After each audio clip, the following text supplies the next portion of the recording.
Anna, for such a wonderful introduction. Hello, everyone. Today I'm presenting my project from the advanced manual, and I'm coming to the end. So it means that I'm going to fulfill all the projects, let's say, from the educational system of Toastmasters. My speech is entitled Importance to Give. Could you switch to another slide, please? I want you to look at these three wonderful, well-respected celebrities. I hope everyone knows them. And I have a question for you. What unites them all? What do you think? Apart Money. from they're wealthy, rich, from abroad. Any ideas? The World Toastmasters. All right, so yeah, you are close. I mean, like every answer is right actually, because a lot of things unite them. But today I'd like to talk about one feature which is common for them and hopefully for you. It is giving. So all these three guys, they donate to the higher education institutions. Most of them are their alma maters. So let's have a look at the first hero, who is George Lucas, please. Look, so George Lucas, actually he made the largest single donation to the University of Southern California, $175 million, and it was aimed to reconstruct buildings, to make some, update of the structures, particularly of School of Cinematic Art, which is really close to his occupation, right? The next person, a beautiful black woman, Oprah Winfrey. So she almost donated a lot of money. Actually, she established her own endowment fund, which is called Oprah Winfrey Endowed Scholarship Fund. And it is primarily aimed to give an opportunity to men to enter, first of all, and graduate Morehouse College, which is actually all man college for black men actually. And also she did lots of things in terms of donation.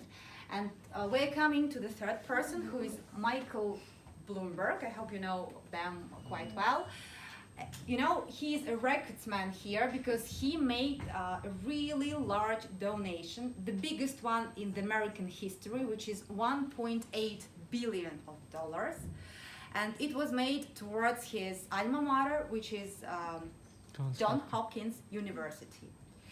And this sum of money was actually dedicated to, first of all, low-income or modest-income students, in order to give them an opportunity to study and not to worry, about the tuition fee during their studies. All right, let's move on, and I want to give you another example. Next slide, please. You see that the world of donation is like enlarging and enlarging every second, and Harvard University is the wealthiest university. We all know, the most respected, like the ancient one, and it has the largest endowment fund all over the world, and it possesses $36 billion. Just imagine how wealthy they are. Actually, among the donors, people who make that charity, you may hear such names as Rockefeller or Bill Gates. Let's move on. Quite recently, there was a case from Cambridge University, a couple who are graduates of Cambridge University. Actually, their names are David and Claudia Harding. They donated the biggest ever gift to that university, particularly, which is 100 million pounds. And again, the mission is actually familiar. They want to give scholarships, first of all, to postgraduates, to PhD students. Also, it was located towards undergraduate scholarships and to some minority groups, in order for them, again, to have that unique opportunity to be educated. You might think that, okay, come on, those cases happen only abroad, because we can you are hearing right now such names as Harvard University, Cambridge University, American universities in general, but also actually in our country and in neighboring countries, this trend is really popular. And if we look at our neighboring country, Russia, GMO is a really good example because its endowment fund is the oldest one and one of the most successful actually. During 9 years of existence, it collected about 600 million of rubles actually, so quite impressive, right? And as far as I work at Nazarbayev University, actually you cannot find that information in the internet, I suppose, but I know from a really reliable source that there are two alumni actually, Nazarbayev University alumni, who also donated some money for to give scholarships to STEM disciplines, STEM majors, and right now two young guys, they are studying on the base of those scholarships. All right, so I'm giving you these numbers, you know, like lots of information overwhelming you. Come on, Assiya, I don't have such a big amount of money, right? Or perhaps my mission is not, you know, giving money to other people. I don't want to do that, right? Or I have 5 children, come on, I have to feed them, then I have to educate them, so I need the particular money for that purpose, and then I need to accompany them during their weddings, for instance. But actually, donation or giving is not about money, right? Money is just an instrument, one of the instruments actually. And I want to share with you some alternatives. Next slide, please. How you may donate without money, actually. While discussing and commenting these points, I want to all of us, some of you are students, perhaps current students, or you've already graduated. So let's concentrate on the higher education institution, what you can do for your university, for instance.